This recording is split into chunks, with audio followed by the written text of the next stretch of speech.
Sejam bem-vindos ao segundo episódio do Mundo da Lua. Estou aqui novamente com os meus amigos, esses lunáticos, Thiago Rosa. Hello. E Thiago Scala. E aí?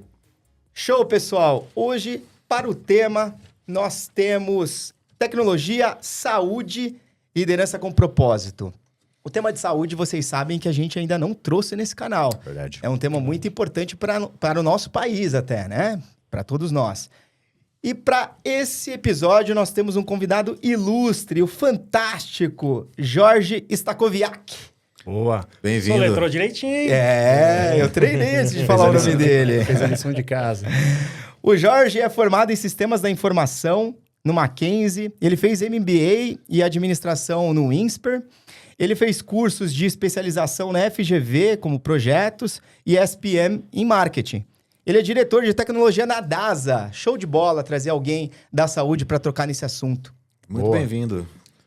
Jorge, Bem-vindo, Jorge. E aí vai sempre a pergunta de praxe, né? Quem é você além do crachá? Conta pra gente um pouquinho sobre o Jorge. Boa. Bom, primeiro, obrigado aí aos Thiagos, Armin, pelo convite, por estar aqui. Um prazer poder dividir um pouquinho e aprender com vocês também nesse bate-papo aqui. Espero que todos gostem aí. E, putz, quem sou eu? Bom, eu tento ser uma pessoa só, né? A gente fala muito disso ultimamente. Sim. E eu sou uma pessoa que está no mercado de tecnologia já há 28 anos. Sou casado, pai de 3 filhos. Adoro tecnologia. Acho que não me achei em outra profissão. Eu queria ser jornalista quando criança, porque meu interesse era de viajar, de ser jornalista esportivo. Mas isso fez com que o mundo me levasse para a tecnologia, né? Então aprendi bastante com a família. Tinha primos que já atuavam nesse mundo aí. E depois fui me aprofundando, fazendo aqueles cursos, né? Que na época a tecnologia era um TK90. Acho que nem é da época de vocês aqui. Eu vi nos livros de história. Um desconto total aí. Total. E dali pra frente fui me apaixonando, né? Pelo tema e tudo mais. Então eu sou um apaixonado pelo que eu faço, pela área de tecnologia. Eu adoro minha família. Eu participo aí da sua rede social, eu vejo você acompanhando o seu filho lá no time de basquete de São Paulo. São Paulo. O mais velho agora numa jornada de faculdade. E uma pequena de 6 anos que está iniciando, descobrindo a vida, né? Então, tenho todas as fases. Então, procuro viver cada momento com eles. Minha esposa também. Eu sou bem família também nesse aspecto. Acho que a base é uma base bem forte para mim, assim, sabe? Show. Para que eu tenha segurança para poder fazer o que eu sei fazer de melhor na minha vida profissional. Então, eu vejo que é uma coisa só, né? Então, coisas interessantes a meu respeito, né? Eu já fiz um pouco de tudo, mas eu já fui filatelista, coisa bem de gente mais antiga, mais velha, né? Que é colecionar selos. Colecionar selos. Mas tem um porquê. Olha que interessante. Eu falei de viagem agora há pouco aqui do jornalismo, né? O meu lado de ir para filatelia era poder eu viajar, porque não tinha recurso, de eu poder viajar para os países que eu mais gostava, mais admirava. Eu fazia isso através da coleção de selos, né? Isso fez com que eu me aprofundasse em geografia, que eu conhecesse os países por ali, né? Então, me aprofundei. Eu gostava da Noruega, então eu tenho uma coleção de selos até hoje. Está lá guardada no armário, está lá. Interessante. O próprio Brasil, enfim, Hungria. Tem um pouco de tudo. Eu devo ter uns 50, 60 mil selos lá. Que legal. E hoje em dia não se fala mais nisso, né? Muito digital. Hoje ninguém coleciona mais nada? Não. Ainda tem, são grupos bem menores, bem mais restritos. Limitado a gente que, infelizmente, precisa ter Dinheiro. Pouco de investimento. Não é barato. Mas cada vez menos, né? Esse lado do colecionismo, ele se perde um pouco. É tudo muito digital. Até álbum de figurinha hoje, você faz digital, né? Espera chegar a Copa aí. Então, eu sempre gostei muito sou muito curioso, assim, pelas coisas, né? Sim. E isso me ajudou um pouco a trilhar. Hoje, com um pouco mais de condição, consigo... Ainda não fui para os países que eu mais quero, mas um dia ainda eu vou. E viajar, hoje eu tento viajar com a família. Então, sou alguém que... Sou muito próximo daquilo que eu acredito, né? Com valores. Quem me conhece sabe. Muito família. E eu sou muito... acredito muito na transformação que a tecnologia pode fazer no segmento em geral, não só na saúde, por onde eu passei, né? Tentei trazer isso um pouco pelas casas por onde eu passei e não é diferente na DASA. Então, de vestir a camisa, de ir para cima, de fazer a diferença mesmo, né? Com o time que eu lidero. Então, esse sou eu. Tenho um bom humor também. Eu entendi um pouco da dinâmica aqui dos senhores. Eu acho que é um pouco de como eu acredito. Eu acho que vai dar muito certo. Legal. E vamos junto. Boa. Legal. Agora você falou uma coisa muito importante, né? Você colecionava selos. Hoje em dia a gente tenta colecionar experiências, né? E eu tô até falando com a minha esposa, falei, nossa, a gente tem que voltar a fazer o álbum de fotos impresso, né? O que o digital a gente vai perdendo. Eu tô acompanhando o crescimento das minhas filhas, e aí eu olho e falo, nossa, e aquela foto que a gente tirou aquele outro dia, onde será que tá? Deixa eu buscar na galeria do celular. E eu acho que esse tipo de essência que a gente tinha, né? Quando não tinha tanta tecnologia nas mãos, a gente tem que resgatar, né? Para justamente se reconectar, o passado fazendo um equilíbrio com o futuro, sabe? Total. E você vê, né? Você tem suas Três meninas. filhas, né? Três. Duas meninas e um Também menino. tenho 3. Sim. O Thiagão tem 4. 4. Né? Ele sempre tem ganha da três gente. também. Tem 3 também. Se somar Thiago aqui, também já tem deu um 3. time de Verdade. basquete com reserva, inclusive. Eu tenho mais de 50 mil fotos no meu celular hoje. Nossa. Não imagino que seja diferente no de vocês. Não. Essa questão de você indexar, vou voltar no banco de dados lá de alguns anos atrás, né? Mas de indexar e tudo mais, é muito complexo. Ou você faz um monte de albinho, ou não sei o quê, a gente não imprime mais. E a gente vai se adaptando nesse sentido, né? Hoje a biometria ajuda muito. Você põe lá uma foto do teu... Ele seleciona por pessoa, por data, por horário. A própria tecnologia já vem ajudando, a AI já está presente. Também, né? Contexto, já faz o vídeo que você antes tinha que editar, já está pronto, né? Então a gente vai se adaptando nesse sentido, né? A parte de colecionismo é a mesma coisa. Você vai mudando um pouco, você vai para a experiência. Hoje, acesso a muita coisa é muito mais fácil do que era há 20, 30 anos atrás, né?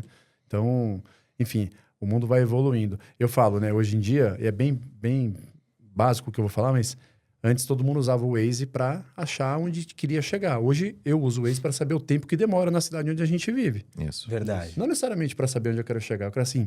Você até conhece o caminho, né? Exato, já sei. Mas eu sei que eu vou chegar lá em 30 minutos. Então não vou me atrasar para o meu compromisso. É verdade. Você tem o uso secundário, né? Você tem um benefício secundário que as tecnologias vêm oferecendo. Então, enfim, a gente vai ver isso cada vez mais nesse mundo que já não é mais o VUCA, né? Que eles falavam. Sim, o Bunny. É o Bunny, e vai vir outro, e daí vamos que vamos. Mas eu sinto falta do um pouco... Eu gosto dessa coisa meio analógica, sabe? Eu sou um cara de tecnologia e sou apaixonado por tecnologia, mas eu acho que eu nunca perdi o meu contato com as coisas antigas. Para vocês terem uma ideia, eu sou formado em caligrafia artística. Uau! Eu escrevo com bico de pena, aquelas caligrafias que a gente chama de copperplate, que são aquelas inglesas, né? Também escrevo com a round francesa, né? E também com aquela que é de diploma, né? Então, eu me formei nessas 3. Comecei com isso antes de ir pro lettering, mas eu fiz datilografia aos 11 anos de idade. Eu ia falar de datilografia. Cara, Eu acho que, assim, é muito mais produtivo você tomar notas digitais, porque depois você pode dar um search, fazer a sua pesquisa e encontrar aquele tema daquela reunião, mas é muito mais gostoso escrever no caderno, entendeu? Eu não consigo abrir mão de algumas coisas nesse sentido, então... Eu já vi os desenhos dele, excelentes. Eu sinto falta dessas coisas, sabe? Eu acho que da gente conseguir equilibrar o digital Você com... tem talento. Que meus to-dos, cara, eu só consigo trabalhar com to-do escrito no papel. Eu não consigo trabalhar com to-do no digital. Eu escrevo minha lista, aí eu vou abrindo guia no Notepad, abrindo guia. Quando eu vou ver, fica um monte de tudo pra trás. Então eu tenho que estar com o caderno. Todo dia de manhã eu vou Pra lá. fazer o check. Escrevo pra fazer o check, né? Boa. Tem até uma técnica de bulletin journal, né? Que faz isso. Sim, Inclusive, na técnica diz que... por exemplo, você fez o seu to-do list ontem, e aí você vai fazer hoje. Se aquela tarefa incompleta, ela não é digna de ser escrita de novo, é porque ela não é importante. Você larga ela pra lá e continua. Então, cara, isso tem um efeito libertador. Acho que nada é mais libertador que amassar um post-it e jogar fora. É verdade. Verdade, né? Se bem que eu sou apaixonado pelo digital, eu continuo dizendo. Mas, assim, acho que tem uma coisa no analógico que faz diferença. Tem uma outra curiosidade a meu respeito, que é música. Adoro música. E ouço de tudo. Tudo que vocês possam imaginar. Mas eu ainda mantenho a tradição de ouvir num vinil. Legal. Você faz isso? Legal. Num vinil. Não é tão barato hoje em dia. Não é. Eu É tenho, verdade. desde a minha... Né, Coleciona dos meus também? pais. Não é uma coleção, mas assim, hoje em dia, viajei, tem lá uma lojinha onde eu consigo ir lá, pô, tem um LP bacana, um vinil bacana, eu compro. Então não é uma coleção, mas, putz, tem um vinil legal. Outro dia a gente comprou um lá com meu filho, ele queria ouvir Pearl Jam. Falei, beleza, tinha um duplo, falei, maravilhoso. Eu comprei. Que bom gosto. Porra, Caramba, que bom gosto. Eu cantei Pearl Jam no karaokê esses dias, né? Mas tem de tudo. Cantei Black. É demais, hein? Black. Muito fácil, Muito né? fácil. Pô, o pessoal saiu do nada pra gravar, cara. Eu achei muito doido aquilo, porque normalmente só o teu parente levanta. O rapaz levantou do nada, virou pra minha esposa, eu posso gravar ele? Eu falei, então devia estar bom. Ou muito ridículo, um dos dois. Era pra fazer meme depois. Pra gravar porque era bom. Fazer meme depois, pode ser. Mas bom gosto, viu? Olha, Jorge, você comentou ali que tem 28 anos de carreira, né? Exato. Você está quase completando a meia-idade. Quais foram os pontos marcantes desse processo que você pode compartilhar com a gente? Recentemente, eu completei a maior idade, né? Tô chegando lá, um dia eu chego lá, com certeza. Mas compartilha com a gente, porque 28 anos não é para qualquer um, você né? acabou de fazer o quê? 18 anos? 18 anos de Mentira, tecnologia. Eu já tô com 30 de carreira, cara. Eu já tô com 30 de carreira, eu passei dele. É, 25. 25, meu Deus. Vamos lá, velho. Caramba. Já tô um tempinho, né, já. Quase 18, 20, quase bastante 20. também, É, né? fazendo os Mas- cálculos aqui, Mas quase eu já 20. tô com 30 de carreira, Olhando assim, 25, 28. Ele não é tão mais 28. jovem que a gente na fisionomia. Não, na rodada sem óleo. É, Eu tá, acho- tá. Nosso Cauã Raymond. Não, mas já é o único que tem cabelo completo, natural, barbudão. A cutis ainda brilha com esse botox ainda dele. Agora Os entregou. caras entregam tudo, né? Não, não A nada gente tem que passará se em cuidar. branco. Ele que tá me inspirando, entendeu? E tal, os dentes do cara brilham, velho. Nossa Outro, Tem que se Senhora. cuidar, cara. Isso aí. Depois que falaram de todos esses benefícios agora da cosmética. Tecnologia estética, cara. Tecnologia estética, É, isso aí. né? Minha mulher que tá incentivando. Mas voltando ao assunto do podcast aqui. Conta pra gente um pouco, porque você vivenciou muita coisa, né? Principalmente na virada do século aí, né? Que deu um boom. Né? Banda larga, até chegar agora inteligência artificial, metaverso. Verdade. Tem muita coisa que aconteceu nesse período. O Armin com 18, então ele não pegou o bug do milênio. É, pois é. verdade. Não pegou. Eu peguei, era um caos peguei, na cara. tecnologia, Peguei. cara. Ah, O S-Robotics, ele nem sabe o que não, é. não sabe nem o que é um... Não precisa um ficar MIRC, me zoando. o que é um IRC, um MIRC, Pois é, não? aquele sonzinho do... É verdade, não vai lembrar. Tem algumas coisas que eu vivenciei, né? Mirabilis, boa. Olha, o que eu posso dizer assim, né? Eu acho que cada um tem a tua história, né? A que eu construí, e eu tenho muito orgulho de falar, ela está muito linkada a sempre trazer por onde eu passei. E eu comecei já numa empresa de tecnologia. Eu comecei minha carreira na HP, na Hewlett Packard, né? E Na empresa de tecnologia, né? na empresa de tecnologia. E essa empresa tinha um negócio, cara, que eu acho que se toda empresa tivesse, seria fantástico. Você entrava na empresa, ele tinha todo um onboarding, que hoje em dia a gente fala muito de onboarding, né? Você vê um monte de publicação, todo o kit que você recebe, aquele choque de cultura logo na entrada e tal. A HP já fazia isso desde a fundação, lá desde 1900 desde quando o Mickey ainda era um ratinho magrinho, preto e branco, né? Que eles ajudaram a construir os primeiros desenhos do Mickey Mouse lá atrás. Então, já existia uma preocupação de te aculturar. Então, eles tinham o ADP Way. E isso me inspira até hoje, assim. É um livrinho fininho, assim, que conta a história dos dois fundadores, né? Do Bill Hewlett, David Packard. Os dois fundadores da HP. Na garagem, tudo que a gente já conhece, né? O mundo tecnologia fala bastante disso. Mas o ADP Way, hoje, me inspira até hoje da forma de se construir, que fala de liderança, fala de um propósito muito forte, fala de um objetivo muito claro, né? Cultura, né? De cultura, exatamente. E que isso hoje é tema de uma série de estudos, de vantagem competitiva, inclusive para a empresa, né? Então, isso me motivou demais. Então, o meu começo de carreira foi ali. Eu passei depois para o outro lado do balcão. E aí eu vim para o lado cliente da história. Então, comecei no mundo financeiro, depois voltei para o mundo de serviços, em tecnologia. depois voltei para o mundo financeiro, depois fui para a saúde, fui para o varejo e voltei para a saúde. Então, nesses meus 28 anos aí de carreira, vivenciei bastante coisa, aprendi muito, continuo aprendendo. Acho que isso que é combustível, acho que para que eu tenha mais 15, 20 anos aí de carreira. Mas acho que o segredo dessa conversa é você se manter sempre atualizado, sempre atento a tudo que está acontecendo. Né? Sim. E isso demanda tempo. Você tem que se organizar. Senão, o teu dia a dia, né, estratégia, como é que o Kotler falava, né? Que a cultura come a estratégia no café da manhã. É um pouco disso. Você tem que estar ligado o tempo inteiro, né? Bacana. Cara, uma dica incrível. Eu queria fazer uma pergunta. Eu também. Pode fazer. Vai você primeiro. Jorge, eu queria que você compartilhasse com a gente um pouco disso que você contou, né? A gente sabe que tecnologia, quando você trabalha com tecnologia, quando você migra entre as empresas, na parte técnica é tudo muito similar, mas você precisa conhecer bem do negócio e muitas vezes saber do business, né? Como que foi transicionar em vários business, como você falou, né? Banking, depois de banking varejo saúde. Como fez com que você entrasse dentro da empresa, conseguisse absorver rapidamente ali, talvez, o contexto do business para poder trazer isso para a prática e conseguir progredir e trazer negócio, né? Pô, boa pergunta. Que é isso. Hoje em dia, o profissional de tecnologia, se ele não conhece do negócio, tá fora. É verdade. Não tem outra saída. Né? Não é mais aquela tecnologia de tirar chamado, abre o chamado lá, não. Tomador de pedido, né? Não dá. E hoje, eu acho que o profissional de tecnologia, ele tem um diferencial. Às vezes, ele tem que conhecer mais do negócio do que propriamente de quem está no negócio. Porque o cara que está no negócio, ele está operando, ele tem que tocar. O cara de TI tem que ajudar ele a transformar.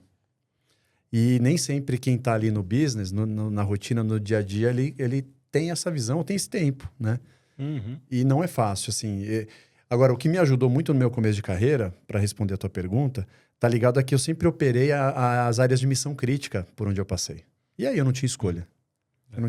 Eu vivenciei ali do jeito mais duro, que é num incidente, é numa crise, para entender quem chama quem, que serviço chama o quê, que API conecta com quem, qual sistema conversa com o sistema de pagamento e aí... Mente de processo e fluxograma. É isso. E aí, no começo da minha carreira, eu não tinha muito essa habilidade. Para mim era técnico, puramente técnico. Eu era mais técnico também, né? Ao longo dos anos, eu fui deixando um pouco do lado técnico para quem sabia fazer melhor do que eu. E aí tem um ponto de liderança aqui. Para você ser um bom líder, você precisa aceitar que você vai ter no seu time gente muito melhor do que você. Sim. Ponto. Não adianta que você querer dar aulinha para o teu funcionário, porque ele sabe mais que você. O que ele tem que ter é teu respeito e tua confiança. Base para qualquer relacionamento, dentro ou fora de empresa. Então, eu procurei criar a minha relação nos times por onde eu passei dessa forma. Né? Meio que a pirâmide de Maslow, Sim. meio que num modelinho mais para o mundo corporativo. É assim, base da pirâmide, transparência e confiança. Já diria, tem um livro que fala os 5 desafios das equipes, que fala sobre isso. Não sei se todos aqui, os ouvintes conhecem, recomendo.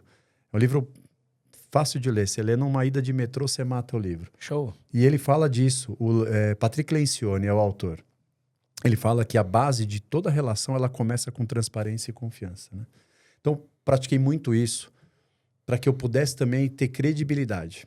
Operar áreas de missão crítica, seja numa empresa de benefícios que toda hora do almoço é o seu horário de pico, onde as pessoas vão almoçar porque estão usando um cartão, ou numa véspera de Natal, uma empresa por onde eu passei tinha altos volumes, estratégias, né? De pico de venda, e ali você não pode falhar, ou como na saúde, você não pode falhar num resultado de exame, você não pode falhar numa UTI, num hospital. Então, isso me deu muita bagagem ao longo da minha carreira e eu procurava usar, nos momentos de crise, de incidente, aprender pra caramba ali. Porque era ali que eu ia aprender, não na marolinha. Eu ia aprender a hora que o pau tava atorando ali, onde o bicho tava pegando.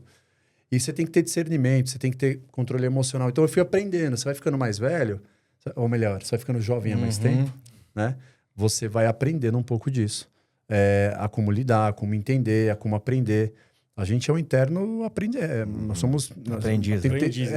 Aprendiz, né? Você tem que ter um aprendizado contínuo. É o tal do lifelong learning, né? Uhum. Então, Enfim, mas isso não tem receita. Isso é uma questão de você querer também, de você botar isso dentro da tua cabeça. E não tem jeito, cara. Você não faz sozinho. Ponto. Você não faz nada sozinho. Show. Mas eu queria cruzar isso com... Pode perguntar. Quando você disse sobre o HP Way. E agora você, na sua fala, falou muito também sobre a relação com o outro. E desde ontem, eu até compartilhei com os meninos. Os meninos, gostou? E assim, eu compartilhei com eles. Eu esbarrei com 2 termos ontem que estão me consumindo a mente desde então. Que é o ghost working e o burnout. Eu esbarrei com isso ontem no LinkedIn, numa série de artigos escritos sobre o tema. E o ghost working, contextualizando não só pra gente aqui, mas pra quem estiver ouvindo, é quem finge estar trabalhando porque não tem propósito. Finge estar ocupado porque não encontrou propósito. Ou burnout, que é tipo uma espécie de tédio, tá? É chato pra caramba isso aqui. E diz que mais de 50% dos entrevistados numa pesquisa que rolou, se eu não me engano, pela Forbes, conduzida por eles, admitiram que durante o trabalho, o período, a jornada de trabalho, estão pesquisando outros empregos, porque aquele ali não entrega nada. E você falou de propósito na hora que mencionou o HP Way, e eu não queria deixar de passar isso e conectar os 2 temas. Como é que a gente resolve essa questão desse termo novo, né? Esse termo novo chamado ghost working ou burnout, com essa falta de propósito que a turma vem encontrando, sem contar os desafios que a nova geração de millennials e já traz pra gente, entendeu? Eu não sei se eu tenho a resposta para isso, né? E é fato, você vê isso, e um pouco antes se falou muito das demissões silenciosas, né? Sim. De você perder os talentos ou também perder as pessoas de menor performance por N razões. Parte, acho que está explicado, acho que nesse novo termo, né? Eu não sei a resposta. O que eu tenho tentado fazer... E um parênteses aqui, importante falar. Eu li também alguma coisa em LinkedIn, alguma coisa desse sentido, que acho que é a primeira vez na história que a gente tem 5 gerações disputando o mercado de trabalho. Ao mesmo tempo. Ao mesmo tempo. Não vou lembrar de todos os nomes, mas desde os baby boomers, a geração X, a geração, até chegar dessa geração.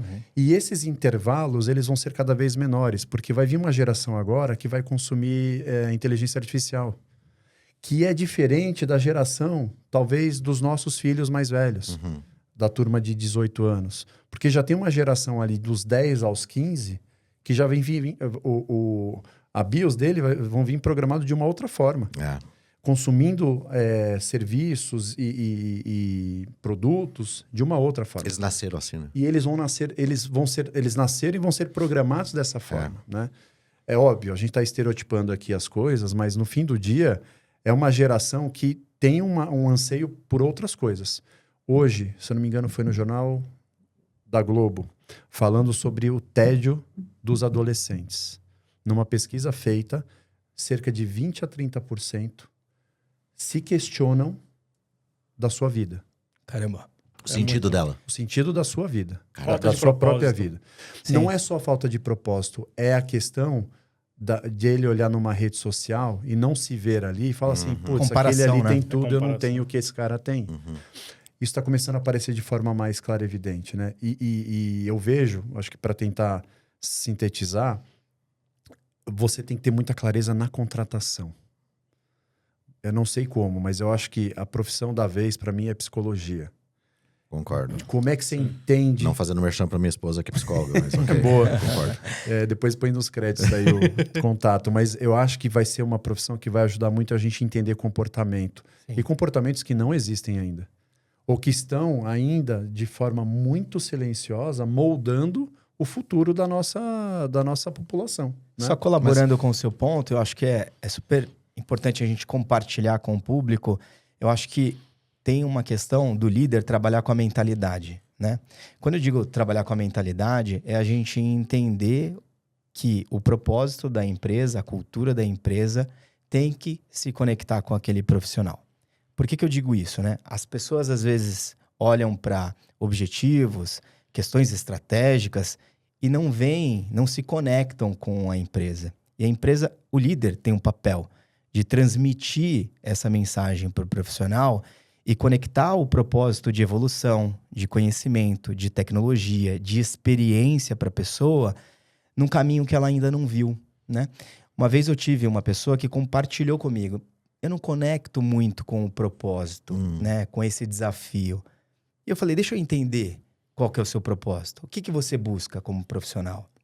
E aí a pessoa compartilhou, eu quero ter experiência com outras tecnologias, eu quero me desafiar.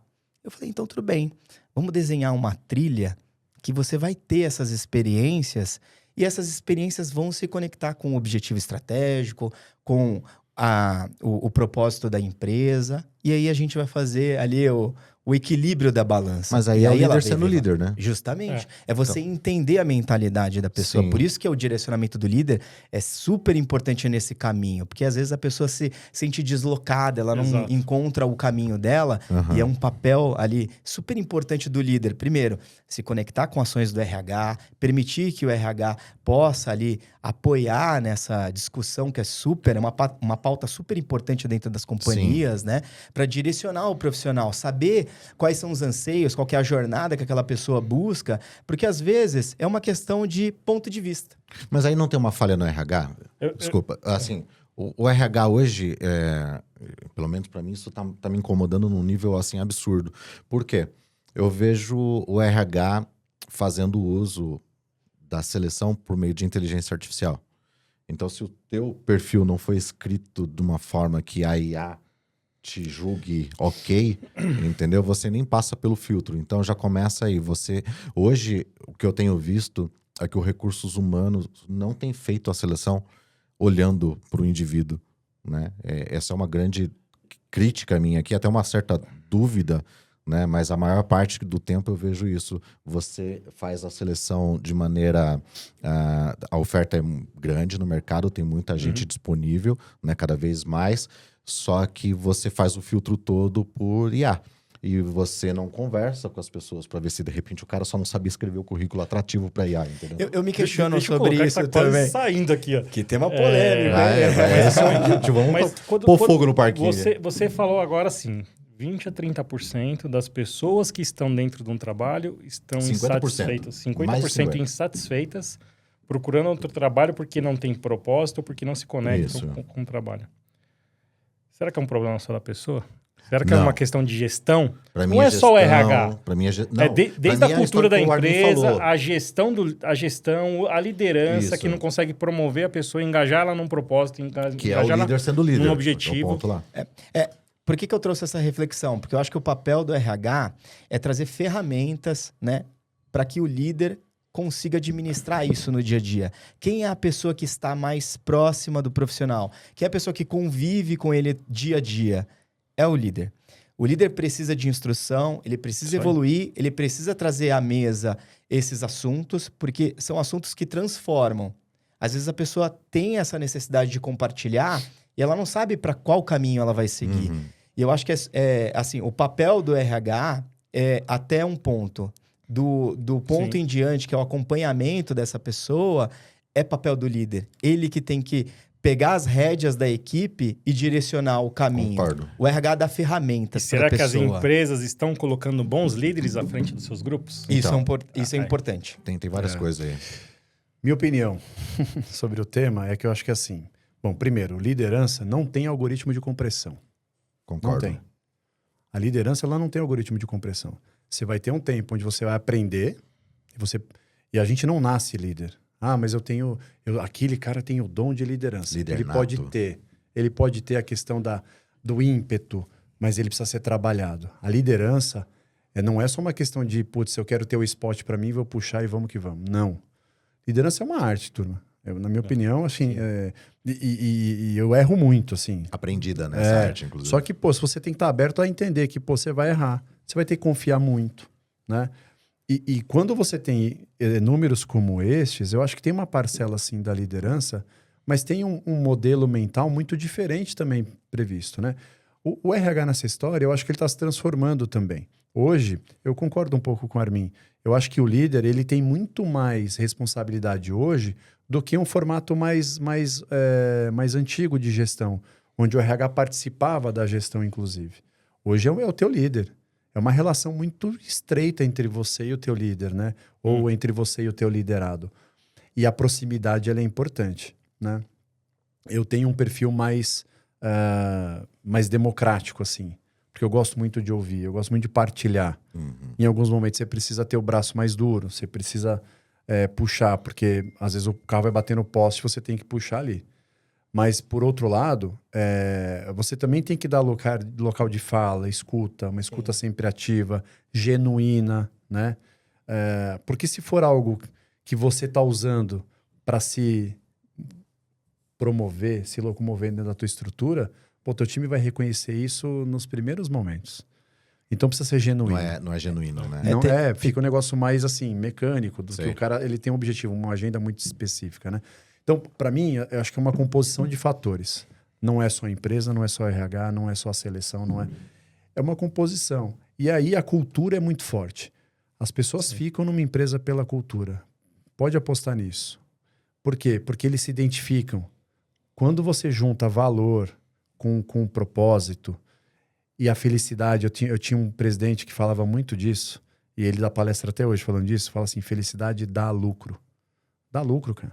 Se você tá feliz, mas, putz, nem é o emprego dos meus sonhos, mas eu tô feliz aqui, ele é mais longevo. Vou te falar, e para eu voltar aí para vocês, eu tenho gente no meu time hoje, lá na DASA, que tem entre 30 e 40 anos de empresa. Eu tenho 28 de profissão.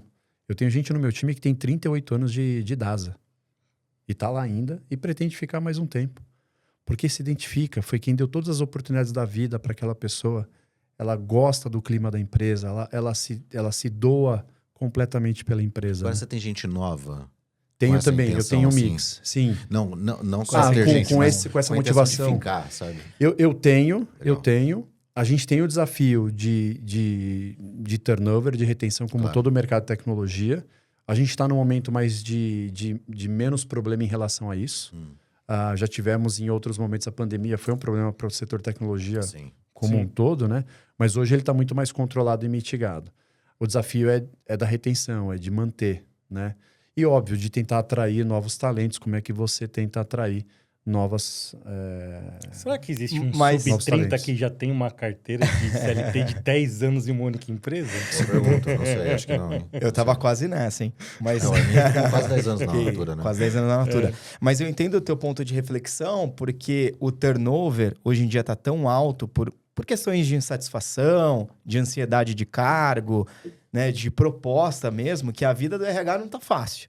Recrutamento e seleção, porque assim, a urgência, a necessidade da entrega, de você ter atração mais rápida, de você conseguir segurar ali o processo seletivo da pessoa para trazer ela para o jogo, acaba fazendo com que o RH tenha um pouco desse comportamento de poder fazer a integração logo, poder trazer logo para o time, para começar a performar, para poder fazer com que o gestor volte a ter tração ali nas entregas.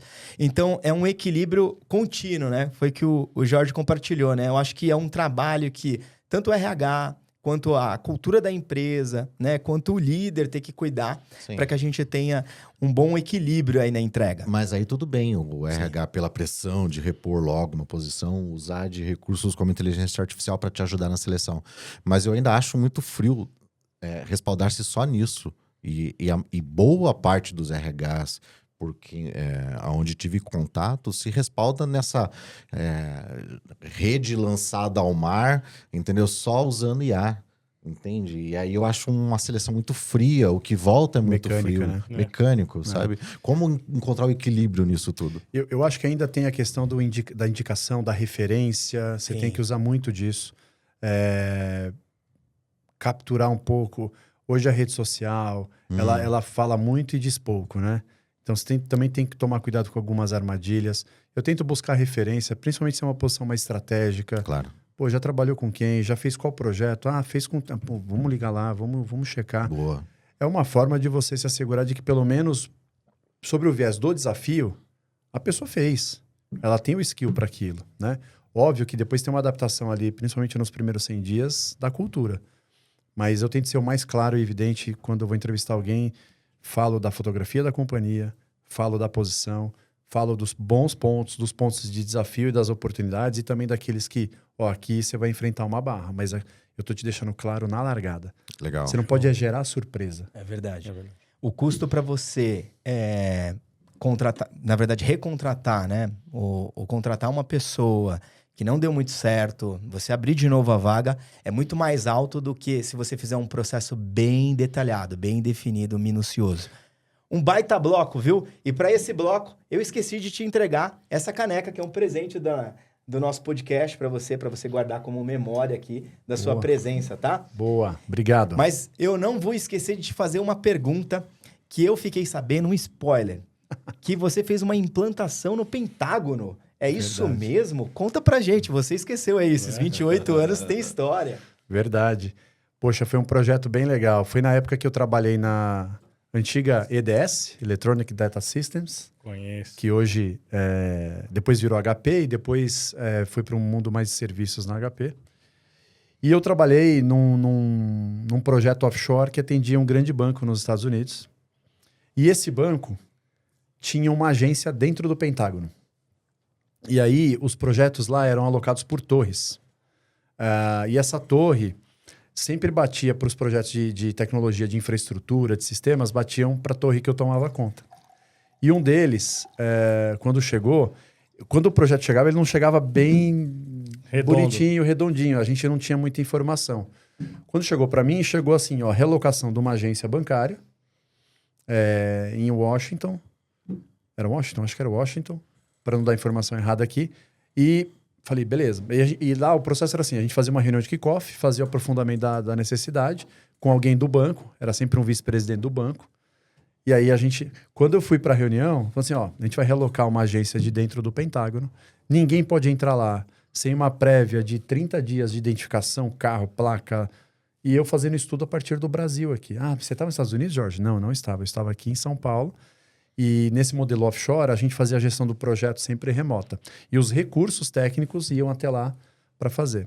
Então, foi um projeto de retirar a agência, alocar ela numa rua próxima, num container, a agência ia ficar atendendo lá. E aí, eles iam reformar o prédio. Caramba. Terminada a reforma do prédio, eu voltava com a agência inteira para dentro do Pentágono. E aí, foi bem desafiador, porque eu estou falando aqui... Em 2000, isso foi em 2000 e... Foi logo depois do 11 de setembro, né? Então você tinha uma série de restrições. 2012, por aí. Não, 2003, 2004. 2001 que foi 11 de setembro, né? 2002? Foi por aí. 2001. 2001. Foi 2001. Foi 2001. Foi 11 de setembro de 2001. E aí isso já estou falando ali mais para 2007, 2008, tal, 2009. E isso fez com que as regras de segurança já tinham mudado, eram muito restritos. Então, eu tinha que, não só a parte técnica, mas cuidar dos caras que iam até a unidade lá do Pentágono. Você dava ordens no time de lá? Eu era o gestor do projeto. Eu alocava os times de telecom, os times de data center. E gente de fora também. E para entrar, todo um controle de segurança, enfim. E eu tinha que fazer o projeto em 20 dias. Baita desafio. Um brasileiro daqui, em 2001, falando com os americanos lá, não vai dar bom. E foi interessante, assim, a gente conseguiu cumprir. Sim. Óbvio, os processos todos ajudavam, mas para mim ficou marcado, porque, você tá falando do Pentágono, nunca nem passei na frente, não conheço, e fazendo tudo remoto, cara. Tudo remoto. E deu certo. Deu bom. Deu bom. Mas e a interação com o time de lá, como é que era? Era tranquilo ou não? Era tranquila. Nesse projeto foi tranquilo, mas em alguns... Eu tinha uma carteira de 30 projetos, assim, contínuos, né? Então saía um, entrava um. Nessa época a gente tocava muito projeto do banco. E, óbvio, a choque cultural, a gente falou muito de cultura no bloco anterior, né? Quando você fala de cultura de um país que é teoricamente subdesenvolvido, né, em relação a um país mais do hemisfério norte, é complexo você liderar alguém que não reconhece tua liderança. E eu passei por algumas boas conversas e debates e até algumas chapas quentes ali de discutir, dizendo assim, cara, tudo bem, você pode pensar o que você quiser. O gerente do projeto sou eu. É assim que vai ser feito. É assim que vai ter que ser feito, porque nós precisamos entregar isso para o banco. Mas era top-down ou tinha alguma... Era um top-down no sentido de, cara, o cargo é meu... Não, nunca fiz isso. Autonomia. Eu nunca Não? fiz. Como é que você lidava com isso? Eu lidava dizendo assim, Terminou? Agora eu vou falar. Tá. E se eu te ouvi, concordo com esse Respeito. ponto, não concordo com esse ponto. O meu ponto é, nós temos que entregar o projeto até tal data. E lá os projetos eram muito pautados por data. Sei. Porque era muito voltado à agência, a abrir totem, né? Uhum. E conectividade, enfim. A gente tinha um prazo para cumprir.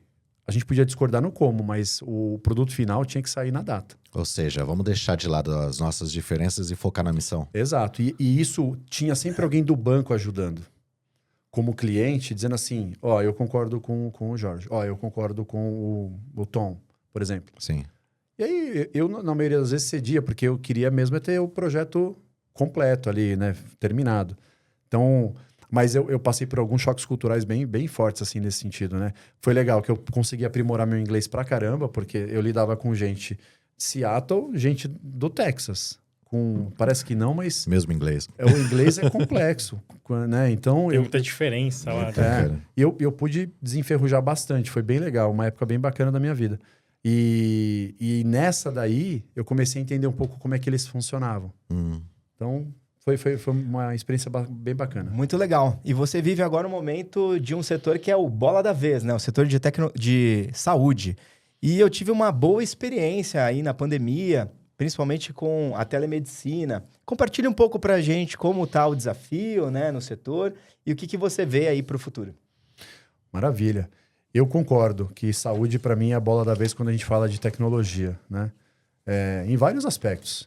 Desde soluções que cada vez mais aparecem aí, com ou sem a utilização de AI, mas muito porque eu acho que é uma base de dados absurda para ser trabalhada. Para descobrir, um pouco do que eu acredito, né? Desde cura para uma série de doenças que a gente ainda não tem ou não conhece, mas também sobre um aspecto de um mercado que ele se digitalizou um pouco mais tarde do que outros mercados, como o de finanças, seguradoras. Eu acho que a saúde ela começou a se digitalizar um pouco mais tarde, N motivos, mas que ainda dá tempo, né? Na DAS a gente já vem fazendo isso já há algum tempo, desde 2013, 2015. A gente tem o nosso próprio aplicativo, que é o Nave. Hoje ele bebe dos maiores data lakes de saúde do mundo, né? Um dos maiores do hemisfério sul do planeta. E a partir dele a gente consegue fazer muita coisa.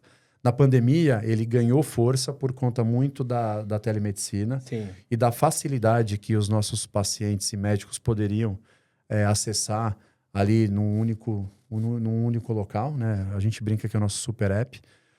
E a telemedicina, ela foi destravada nessa época da pandemia, né? Ela não era nem regulamentada, vamos lembrar.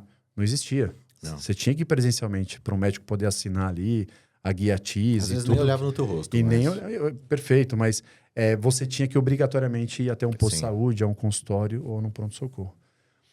E é uma forma de mudar a cultura, falando de cultura de novo, de como é que a gente consome saúde, né? A saúde hoje, no Brasil, ela é muito diferente da forma como ela é consumida fora do país aqui, né?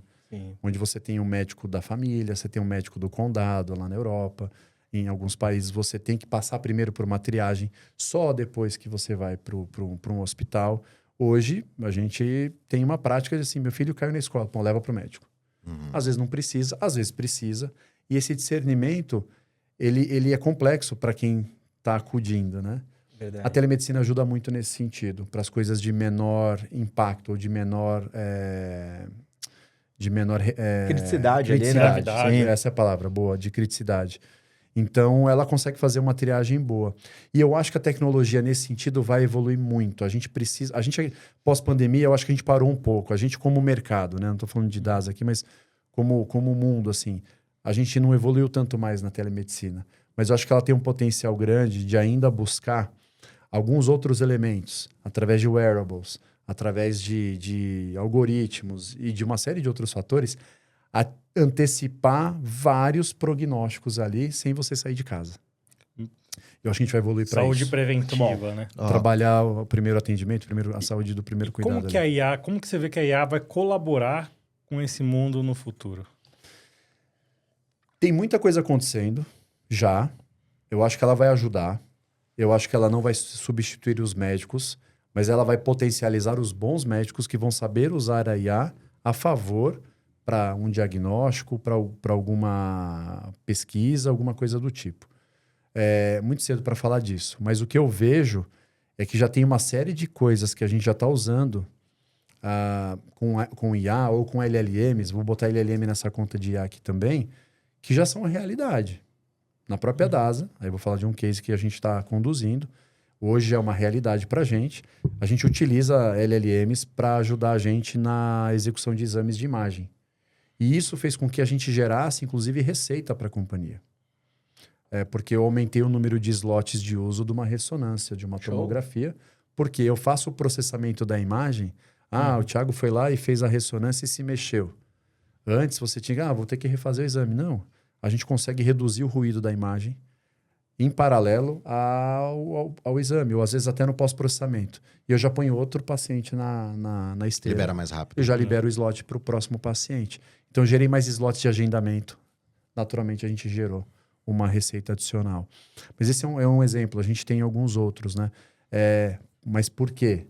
Porque a preocupação que a DASA teve desde o começo foi de criar um data lake super estruturado. Essa é a base. Se você quer usar o IA por IA, sem ter uma estrutura montada, esquece. Você está começando pelo lado errado. Você tem que ter uma estrutura muito bem fundamentada para, a partir dali, consumir. É basal, não tem jeito. Você pode até dar um sprint de 100 metros, 200 metros? Pode. Sim. Mas a maratona você não consegue correr se você não tiver essa base. Mas eu queria colocar um outro ponto aqui. É um desafio, é a bola da vez no que se refere à tecnologia. A tecnologia, eu acho que tem um campo bastante vasto para explorar, mas em contrapartida, é um setor onde eu vejo que a inovação, ela tem um desafio maior. Por exemplo, quando se trata de startups no geral, no mercado, 1 a cada 10 sobrevive. Esse é o número, né? Quando se trata de health tech, por exemplo, esse número ele é muito menor. É 1 a cada 200, entendeu? Então, e isso por vários fatores. Primeiro, questão de imposto. Taxação de imposto em cima de qualquer iniciativa da saúde é um absurdo. Chega a ter coisas na faixa de 35%, 45% de imposto, dependendo do segmento, né? Tem questões burocráticas por processos que você precisa romper, né? Como encontrar um equilíbrio? Será que a gente consegue nessa mesa discutir algo sobre esse tema, né? Porque a tecnologia está aí, ela consegue trazer um monte de coisa, como IA, aceleração de análises e diagnósticos, liberar o slot da máquina para que outro paciente possa ocupar, vai reduzir custo porque está ficando menos tempo lá. Mas, ao mesmo tempo, o setor parece carecer de algo que fomente a inovação, sabe? Eu posso emendar a pergunta dele? Por favor. Eu acho que não só esse setor, mas é um tema super relevante para a saúde, né? Aproveitar a parceria. Ele citou startups, né? Conta pra gente um pouco sobre parcerias estratégicas na transformação digital, né?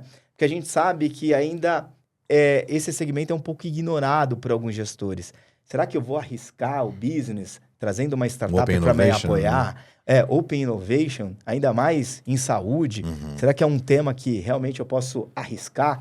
Eu acho que tem muito a explorar, muitas startups a colaborar, principalmente nesse segmento de inovação, de tecnologia que está surgindo aí para embarcar nessa próxima jornada. Faz todo sentido, né? Ou seja, como a gente fomenta a inovação nesse mercado que parece jogar contra a inovação, e essa questão toda que existem recursos disponíveis para que a gente inove. Você tem que pensar que você está lidando com vidas, né? Então não pode ser um mercado experimental. Você tem que estar muito certo. Então, concordo. Entrar com uma startup que muitas vezes está querendo pôr um MVP ali é muito difícil. Tem que ser algo testado.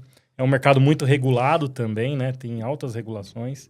Então, acho que isso. Mas se a gente for pensar assim, dificulta um pouco. A gente tem risco financeiro também envolvido em banco. Vários segmentos acabam gerando esse setor de inovação, né? Seja uma collab, né? Um cubo, para poder apoiar na força motriz de continuar inovando dentro das companhias, mas não deixar de inovar e aproveitar esse segmento de startups para poder dar o próximo passo, né? Não ignorando, né, muitas empresas que estão trazendo inovação para o dia a dia. Ou seja, não é só por conta do risco que se ignora a inovação, né? Exato. Perguntas? profundas, Difícil. polêmicas. Aqui a gente põe na fogueira. É isso aí. Mas vamos sair dela. É assim, a gente falou de cultura pra caramba no primeiro bloco. Falamos no segundo. E eu vou falar de novo de cultura. Inovação tá no DNA, tá na cultura da companhia onde eu trabalho hoje. Show. E isso fez com que a gente chegasse até onde a gente chegou até aqui. E não tô falando que fui eu. Acho que é uma construção de muita gente que passou por lá. Da minha liderança também, dos meus liderados, de pessoas que estavam até antes. Porque sempre foi uma questão que estava ligada à empresa e não aos profissionais. Então, isso é um negócio bacana. Mas, acho que para tudo você tem que ter um equilíbrio. Então, eu vou me ancorar um pouco na tua própria pergunta, assim, né? É um mercado regulado, é um mercado de missão crítica. Você não está ali lidando... você está lidando com uma representatividade médica, com o paciente. Então, o médico ele está ali lidando com o nome dele, a gente com a nossa instituição, o paciente com a vida, com a saúde dele. Né? Qualquer risco aí é fatal. Você tem ali uma missão, um caminho crítico complexo. Então, você tem que ter um equilíbrio nas suas decisões. Eu diria o seguinte, que para essa parte mais de inovação, você tem que fazer as escolhas. As escolhas das parcerias estratégicas que vão te ajudar, coisas que você vai ter que desenvolver dentro de casa, e aí você com você mesmo, digo você a companhia, né? E coisas onde você tem relevância, mas não sabe fazer, você tem que falar, poxa, vou comprar isso aqui do mercado, vou procurar um parceiro estratégico, e você montar a tua estratégia de tecnologia e produto e negócio junto nesse sentido, né? Tem uma particularidade no setor de saúde que muita coisa nasce dentro do mundo médico. Então, por exemplo, a gente tem uma série de algoritmos lá que foram desenvolvidos em parceria com grandes instituições de universidades no exterior com os médicos. E você traz isso para dentro da tua estrutura de tecnologia. Então, você tem uma parceria muito forte ali, o Das Educa e outras frentes que a gente tem. É como se fosse uma comunidade ali, exato, né? Para poder colaborar com a inovação. Mas também ainda é um setor fechado. A gente não fala, ainda não é, a gente não tem o Open Finance como existe no mundo de finanças, né? Tão consolidado. A gente fala muito de Open Health, mas ele ainda não existe de forma consolidada. Existe muito dentro das próprias... Conceitual, né? Conceitual. Tem um tema que eu aprendi muito na saúde, que é a interoperabilidade de dados. Por quê? Porque o dado ele trafega o tempo inteiro, o teu prontuário, teus dados de saúde, os teus exames. É uma complexidade bastante grande. A gente construiu toda uma interoperabilidade dentro da DASA, mas hoje a gente não tem no país alguém que regula isso de uma forma como o Banco Central faz com o Open Finance, né? O Open... talvez as seguradoras estejam falando de Open... a parte de seguradoras também... Open Insurance, né? Open Insurance, alguma coisa nesse sentido, né? Obrigado, Thiago. Então... Virou em cima aqui, rege... Exato. Na saúde ainda a gente tem desafios. Há algumas tentativas de se constituir isso, né? Uhum. Principalmente no que tange os hospitais, porque lá você tem os prontuários e tudo mais. No mundo de diagnósticos, que é onde eu atuo, né? A DASA agora ela é 100% focada em diagnósticos. Você tem uma infinidade de dados com os resultados de exames. Então, para interoperabilizar isso, você tem muita informação. Você pode concatenar isso com informações, por exemplo, fazer um jabá aqui de um genera, de um teste de DNA, onde você vê ancestralidade, potencial de algumas coisas linkadas aos seus exames, enfim, infinitas oportunidades, né? Os dados são o novo petróleo, né? Exato. E refinados, né? Já, porque você tem o seu resultado. Né? Então, eu vejo que é um equilíbrio. A estratégia ela tem que estar pautada em aquilo que você faz, a tal do make or buy, né? O make, se você desenvolve mesmo você, ou se você traz um parceiro para te ajudar a desenvolver, mas que aquela propriedade intelectual é tua, ou coisas que você tem que ir no mercado e comprar e ver, putz, isso aqui me atrai. Pô, tem um processo aqui do negócio que não é core para mim, mas que se eu tiver alguém que faça para mim, putz, é matador. Parceiro. Vira parceiro e tal. Sim. E eu acho que tem uma coisa, assim, o mundo da saúde, eu conduzi na DASA até o final do ano passado, de 2024, também a área de hospitais, a operação de hospitais. Né? Então, eu rodei as duas operações, a de diagnósticos e a de hospitais com viés de tecnologia. Em hospitais, em diagnósticos, você tem um empilhamento de tecnologia. Por quê? Você vai resolvendo pequenos fluxos, quando você vai olhar, você está com 300, 400 fornecedores para te ajudar num end-to-end, né? E você também tem que tomar alguns cuidados, porque senão você começa a onerar muito o teu overhead de gestão. Como é que você tem ali numa cadeia uma série de fornecedores e tudo mais. E depois que eu me aproximei mais da área da saúde, eu vejo que é uma prática em outras empresas do setor de saúde.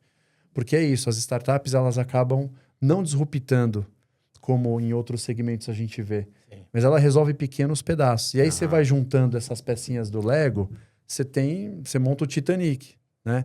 O OPEX vai lá para cima, né? Você monta uma cada uma grande... resolve um processo, não resolve uma cadeia de processos, né? E aí você acaba tendo que fazer escolhas, né? Então, o importante é priorizar. É a priorização junto com o negócio. É você decidir se você vai comprar ou vai desenvolver.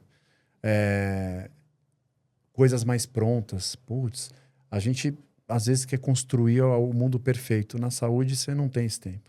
Faz o que é prático, é funcional. Resolve, vamos embora. Né? Então, é lapidar um pouco também dos teus requisitos. Ter um time que domina o negócio. E aí, eu acho que você consegue começar a equilibrar um pouco mais as coisas, né? Show. Jorge, depois de tudo que você viveu e construiu, qual conselho você deixaria para quem quer causar impacto real em tecnologia? Caramba. Não tem receita de bolo. Eu acho que você precisa ser você mesmo, antes de tudo. Não existem duas pessoas. O que você é, você tem que ser na empresa, onde você vai trabalhar. Eu tenho um afilhado que começou no mercado de tecnologia. Eu vou usar ele para responder essa pergunta aqui, tá? Ele me perguntou, o que eu tenho que fazer, padrinho? Para onde eu tenho que ir e tal? Tem que ir naquilo que você acredita. Porque hoje você tem uma facilidade de navegar entre várias áreas, né? TI é parecido com a medicina, você tem várias especializações. Mas hoje eu vejo que é uma facilidade muito grande de você navegar entre os temas, né? Um cara que é dev hoje, ele tem que conhecer de infraestrutura. O cara de infra tem que conhecer de código. Na minha época, você tinha que fazer escolha. Antigamente era assim também, né? A gente manjava de tudo um pouquinho, De tudo um pouco, mas você se especializava. Então, o cara de telecom era um cara de telecom, o cara de infra, de data center. Hoje você tem uma gama de coisas. Então, o tal do full stack, cada vez mais... nem sei se usa mais isso, mas enfim, eu acho legal. Então, eu acho que é você estar atualizado, é você, sabe, estar antenado. Estuda essa parte de inteligência artificial, agentes autônomos... isso vai mudar muito rápido. Então, acompanhar já está difícil. Então, para quem está começando, tenta criar ou pelo menos fazer uso, porque você vai mudando o teu modelo mental, né? A forma de você fazer o prompt é mais importante do que o resultado final ali, do que essas IAs generativas estão fazendo. Então, o pedir, como pedir, o que fazer, né? A gente fala muito... eu sou da época que tinha QA pra caramba nas squads, no desenvolvimento. Sim. Hoje você tá procurando um cara que sabe fazer prompt, cara. Né? Verdade. Você não precisa mais do dev, você não precisa mais... Um cara bom de prompt, você faz um monte de coisa. Mas mais do que isso, é um cara que conheça do negócio. No fim do dia, o técnico você desenvolve, tem aptidão, você pode se desenvolver, mas vai conhecer do negócio. E você vê cada vez mais o papel da liderança de tecnologia e do CIO como uma cadeira estratégica do negócio. Né? Show. Um livro, um filme ou uma experiência que mudou a sua forma de ver o mundo? Caracas, só pergunta fácil. O livro eu vou voltar a falar do Patrick Lencioni e os 5 desafios das equipes. É um livro bem simples, bem bestinha, mas bestinha no sentido de ser simples. Fácil leitura, né? Exatamente. Porque ele tem muito conteúdo. Então, eu sempre recomendo. Todo novo entrante nos meus times, eu dou um livro desse para a turma. Porque é da forma como eu crio a relação com o meu time. E ele criou uma pirâmide de Maslow no mundo corporativo. É um pouco do que eu contei aqui, né? Uhum. Então, eu sempre fico nos 2 primeiros steps da cadeia dele, que é confiança e transparência. Eu não sei se é exatamente essa ordem, mas confiança e transparência, confiança e transparência. Né? Eu acho engraçado você falar disso e toda hora que você fala eu me lembro dos princípios e os valores da agilidade, né? Que principalmente o Scrum, ele fala, se você não tiver confiança e transparência, esquece todo o resto, né? É isso. Então, esse é um livro que eu já li, ele já tem mais de 10 anos, enfim, e é um livro que eu tenho lá na minha... Fica pertinho da minha cabeceira ali. Um filme, nossa, eu já vi bastante. Ultimamente eu não tenho visto muito, não. Mas filme de criança, né? Por causa dos filhos. Mas eu sou meio blockbuster, assim, né? Eu vejo aqueles mais bombados, assim. Não sou muito romântico, assim, pra da história daquele filme, eu sou mais pragmático nesse sentido. Mas eu gosto muito de filme policial. Legal. Da estratégia, de como... Pra achar quem é o culpado, meio CSI, essas coisas assim, eu gosto. Muito porque te fazer pensar também, né? Então a gente curte bastante lá em casa. Você contou que tem mais de 500 pessoas aí na estrutura. O que você daria de dica para quem quer ser líder, né? Para chegar a gerir aí 500 pessoas no time? Pô, já tive um pouco mais de 500, hoje estou com um pouco menos. É uma baita responsabilidade. A ideia não é falar de volume e tal, mas eu sempre falo assim, para ser líder, você tem que se despir de algumas coisas. Você não vai ser mais do que eles.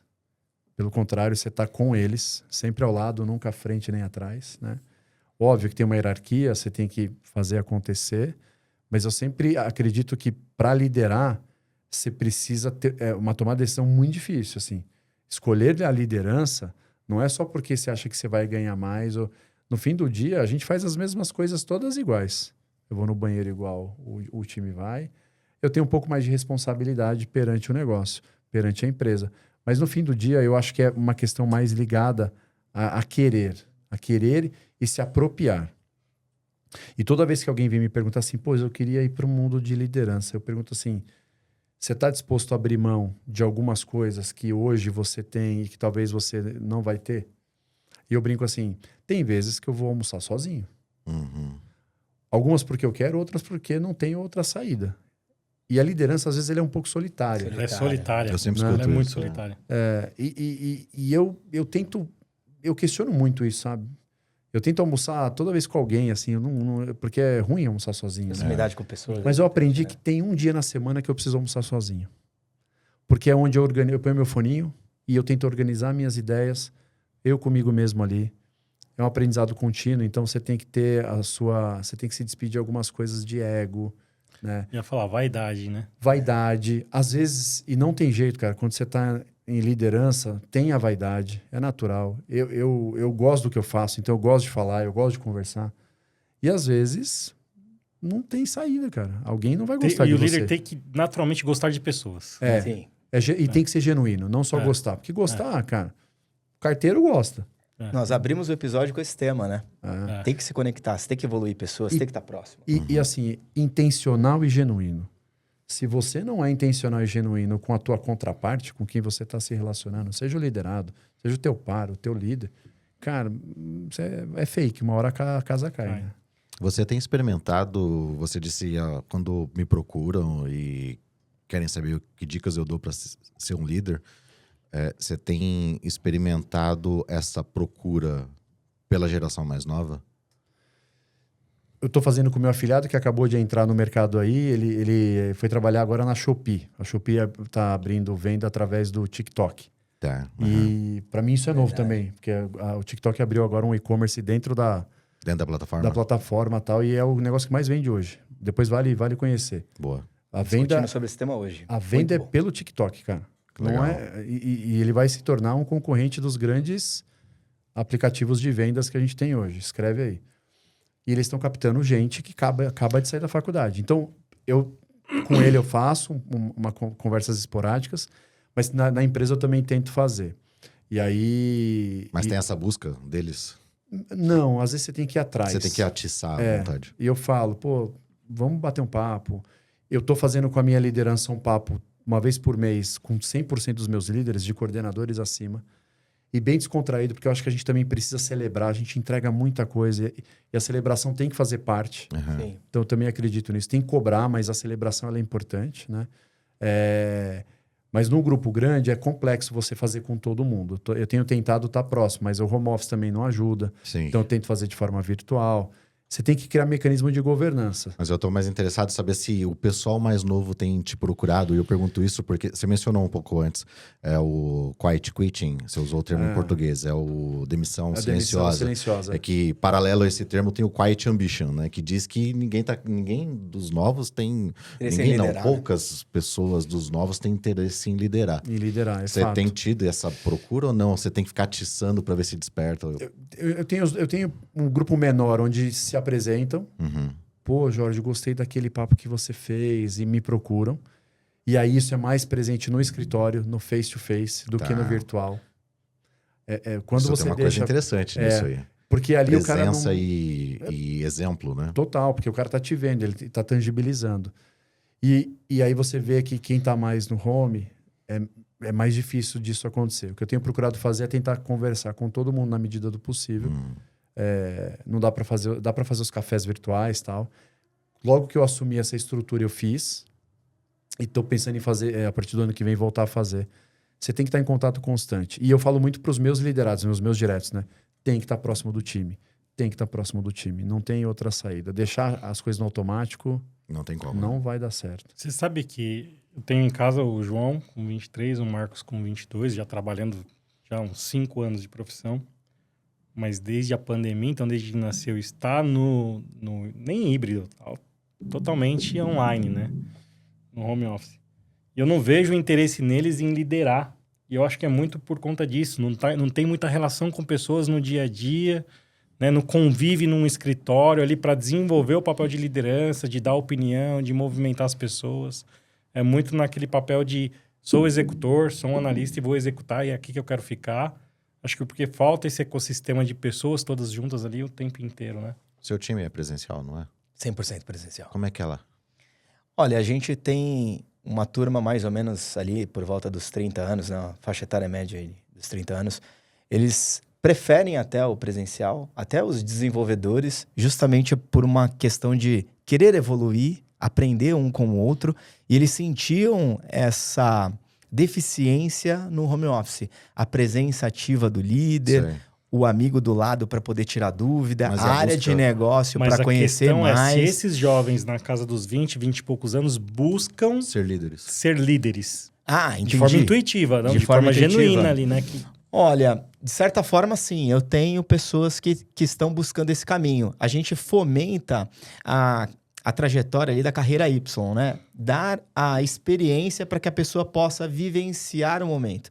De você poder gerenciar a entrega de um resultado, de você apresentar indicadores, de você falar em público, de você sentir a vontade de apresentar algo a um cliente, de você começar a gerir e a delegar, né? Então, a gente vem construindo essa jornada conforme a pessoa vem também se permitindo vivenciar isso. Porque aí, no meio do caminho, pode ser que ela identifique que ela não tem match, aí ela desiste mesmo. Ela compartilha dentro do processo com o líder. Mas é uma política dentro da empresa de acompanhamento do próprio gestor, de permitir essa jornada da carreira Y ali para escolher o caminho. Legal, eu acho que a gente pode deixar uma pergunta em aberto. Em pesquisa acadêmica, a gente sempre conta as limitações do estudo e incentiva pesquisas futuras, né? Então, eu acho que a gente pode deixar uma pergunta em aberto aqui para a gente talvez tratar num outro episódio ou alguém Sim. pegar o bastão que a gente está deixando, que é, será que o Quiet Ambition tem a ver com o trabalho presencial ou o trabalho remoto? Na verdade, o trabalho remoto, né? Sim. Pode Legal. ser. Eu queria só dar uma pitada. Claro. Eu acho que também tem a questão da referência. A referência, seja ela remota ou presencial, se alguém olha para você como uma referência, ele naturalmente fala assim, cara, se ele conseguiu, eu também posso. Por isso que eu falo que liderança não é um dom, né? não é nato. Ela tem que ser trabalhada. E você, como líder, tem que identificar no teu time as pessoas que têm o potencial e lapidar. Aí é a decisão dela. Mas você começa a delegar. Gostei do que o Armin comentou. Você delega, você testa. Pô, vou te dar uma missão, cara. Você vai entregar agora essa sprint sozinho. Aí, toca aí. Aí você fala, caramba, ali Deu certo. tem alguma coisinha. E quando dá certo, pegou gosto. É Aí isso. você vai dando mais desafio. Confiança. Né? Confiança. E aí você vai, vem comigo. Aí você começa a lapidar. Então, também tem um pouco de você ser olheiro. Vamos puxar o lado do esporte aqui. Sim. Boa. De falar assim, ali... Você tem que ter esse feeling. né? Cara, e você consegue isso com o tempo. Né? Hoje eu erro muito, mas eu olho e falo assim, ali eu acho que tem uma Mas oportunidade. você falou de referência, só que a referência presencial ela é diferente da referência online, Sem né? dúvida. Porque a referência online ela é projetada, porque você marcou aquela sessão no Sim. Teams, E e ela você é- tá vindo com uma Às pausa. vezes a só pessoa aquilo. se preparou para aquele momento, né? Não foi aquele no quente ali, de você estar no Exato. presencial A e falar... referência presencial "Quero ver é esse a comportamento." sobrancelha A dele que levantou, Sim. entendeu? É como ele se comportou quando ele foi pego de É surpresa. o dia a dia. É o dia a dia. É. Tinha um curso que eu fiz, era o Elevator Pitch. Uhum. Você entrou no elevador, e eu lembro na época, já faleceu, enfim. Já fiz Era, isso. entra no elevador, tá o Antônio Hermílio de Moraes. O que você vai falar para ele em 15 segundos? Ele vai subir do 3º pro 10º andar. Você tem 15 segundos. O que você fala? Aham. E é treino. É treino. Não tem isso, né? Eu fiz isso muito no INSPER. A gente tinha lá alguns treinos em relação a isso, porque tinha pitch da última matéria que era de inovação, tinha a ver com montar uma startup e tal. Então, você tinha pitch para falar. Você tem 2 minutos para vender o teu peixe, né? É treino. Sim. Mas você precisa incentivar isso. Senão... Mas como vai fazer isso agora no home office, num analista, que vai estar no papel de júnior, fala com o gestor uma vez por semana, muitas vezes, não tem muito contato no dia a dia. É complexo. Tá falando com um tech lead ali, que complexo. também não tem muita expertise, então, normalmente, essa garotada, ela não vai se espelhar no tech lead, ela vai se espelhar num diretor, ela vai se espelhar num gerente executivo. Como que atrai isso? E para ajudar a fechar, como é que você transfere cultura para alguém que está tão longe da tua verdade. base? É. Fica aí pra gente Fica o discutir bastão no próximo. Fico basta. Senhores, que baita episódio. Estamos voltando do mundo da lua dos negócios para a Terra. Estivemos aqui com o Jorge Stachowiak. Agora aprendi a falar o nome. Boa. Para você que curtiu esse episódio, compartilhe com alguém. Siga a gente aí nas redes sociais. E aí, só para deixar uma mensagem final para as pessoas que gostaram desse episódio, querem conhecer mais aí de como é o estilo de liderança do Jorge, indique pra gente aí como é que a gente pode te encontrar nas redes sociais. Boa. Instagram, LinkedIn. Você é ativo nessas redes? Sou, no LinkedIn sou bastante, então é Jorge Stachowiak, tá fácil. É como se fala, mas enfim, no LinkedIn. E minha rede social do Instagram, ultimamente tem sido só para família e para os feitos e efeitos dos meus filhos, né? Sim. Então, ali eu não falo tanto de tecnologia, mais para o meu mundo. Mas também me achem por lá. Dá para achar por lá, mesmo com esse sobrenome criptografado, tá fácil. Show, muito obrigado, Jorge. Foi um excelente episódio. É isso, pessoal. Muito obrigado por mais um episódio. Show, Valeu, fechamos!